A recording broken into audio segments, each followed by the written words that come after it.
భారత సంపన్నులు ముఖేష్ అంబానీ, గౌతమ్ అదానీల సంపద భారీగా తగ్గింది. దీని కారణంగా $100 బిలియన్ క్లబ్ నుంచి వారిద్దరూ దిగజారినట్లు బ్లూంబర్గ్ బిలియనీర్ ఇండెక్స్ తెలిపింది.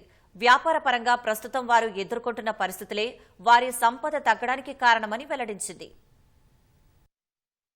$100 బిలియన్ల క్లబ్ నుంచి భారత కుబేరులు ముఖేష్ అంబానీ, గౌతమ్ అదానీలు వైదొలిగారు. ఈ ఏడాది వారి సంపద భారీగా తగ్గడం వల్ల వారిద్దరూ $100 బిలియన్ క్లబ్ నుంచి అవుటైనట్లు బ్లూంబర్గ్ బిలియనీర్ ఇండెక్స్ వెల్లడించింది.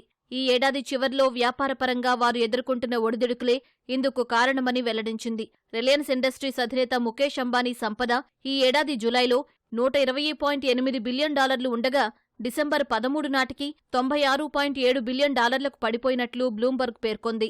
అటు అదానీ గ్రూప్ అధినేత గౌతమ్ అదానీ సంపద ఈ జూన్లో $122.3 బిలియన్ చేరగా డిసెంబర్ నాటికి ఏకంగా $40 బిలియన్లు తగ్గి $82.1 బిలియన్ పడిపోయినట్లు వెల్లడించింది.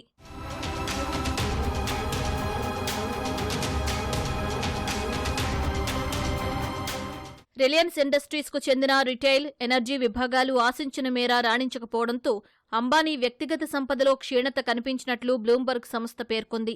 సౌరశక్తి సరఫరా ఒప్పందాలు పొందేందుకు భారత్లో పెద్ద ఎత్తున లంచాలు ఇచ్చారని అదానీ గ్రూప్ అనుబంధ సంస్థలపై ఇటీవల అమెరికాలో కేసు నమోదైంది. ఆ వార్తలు వచ్చిన వెంటనే అదానీ సంస్థల షేర్లు భారీగా పతనమయ్యాయి. హిండెన్బర్గ్ రీసెర్చ్ కూడా గత ఏడాది అదానీ సంస్థపై ఆరోపణలు చేసింది. కంపెనీల షేర్ల విలువను కృత్రిమంగా పెంచేందుకు అవకతవకలకు పాల్పడిందని, కంపెనీల ఖాతాల్లోనూ మోసాలు చేస్తోందని ఆరోపించింది. వీటన్నింటి కారణంగా అదానీ సంపదలో తగ్గుదల నమోదైందని బ్లూంబర్గ్ వెల్లడించింది.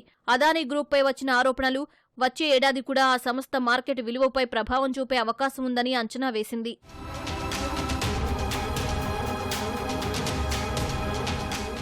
అయితే మొత్తంగా చూసుకుంటే భారత్లో ఉన్న సంపన్న వ్యక్తులు అభివృద్ధి చెందుతూనే ఉన్నట్లు బ్లూంబర్గ్ తెలిపింది. భారత సంపన్నుల్లోని మొదటి 20 మంది ఈ ఏడాది ప్రారంభం నుంచి $67.3 బిలియన్ల సంపదను ఆర్జించినట్లు పేర్కొంది.